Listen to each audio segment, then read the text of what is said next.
नमस्कार, जय हिंद, जय भारत। हम अपने जीवन में आगे बढ़ रहे हैं।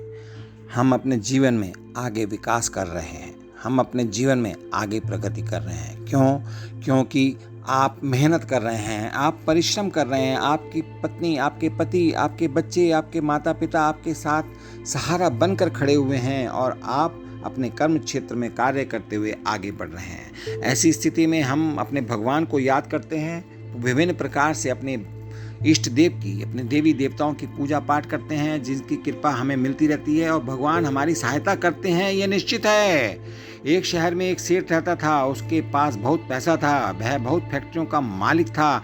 एक शाम अचानक उसे बहुत बेचैनी होने लगी। डॉक्टर को बुलाया गया, सारे जांच करवा लिए गए, पर कुछ भी नहीं निकला। लेकिन उसकी बेचैनी बढ़ती गई। उसके समझ में नहीं आ रहा था कि ये क्या हो रहा है। रात हुई, नींद की गोलियां भी खा लीं, पर ना नींद आने को तैयार है और ना ही बेचैनी कम होने का नाम ले रही है।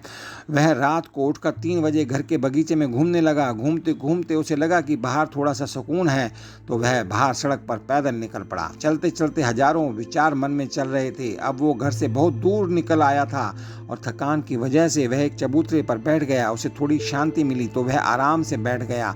इतने में कुत्ता वहां आया और उसकी चप्पल उठाकर ले गया। सेठ ने देखा तो वह दूसरी चप्पल उठाकर उस कुत्ते के पीछे भागा। कुत्ता पास ही बनी झुग्गी झोपड़ियों में घुस गया।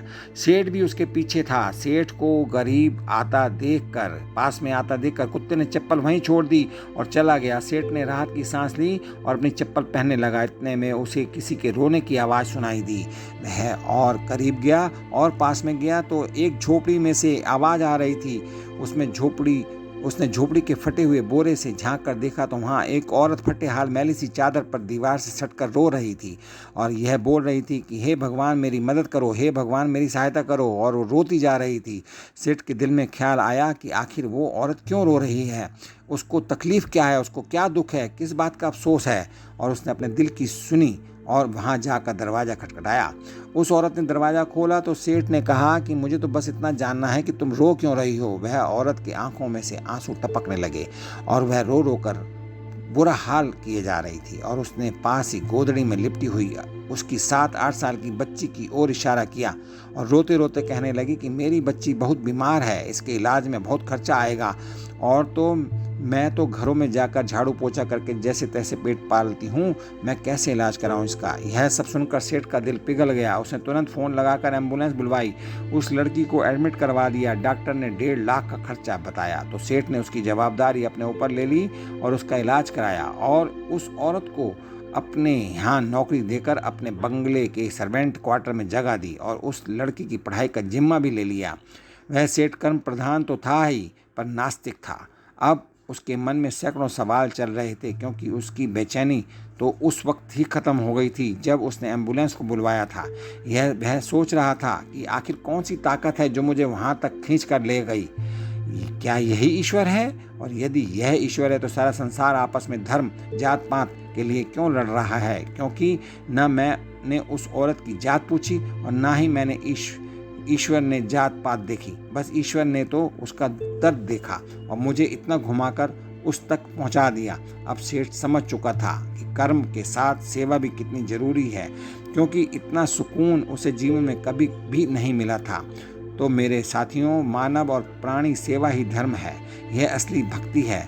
यदि ईश्वर की कृपा पाना चाहते हैं तो इंसानियत अपना लें और समय समय पर उन सबकी मदद करें, सहायता करें जो लाचार हैं, बेबस हैं, बेसहारा हैं, क्योंकि ईश्वर इन्हीं के आसपास रहता है। धर्म का अर्थ क्या है? क्या मंदिर जाना है, तपस्या करना है, कंदमूल का त्याग करना है, क्या सामायिक प्रतिक्रमण और तीर्थ यात्रा करना है? असल में इन चीज़ों का उद्देश्य स्वभाव को बदलना है।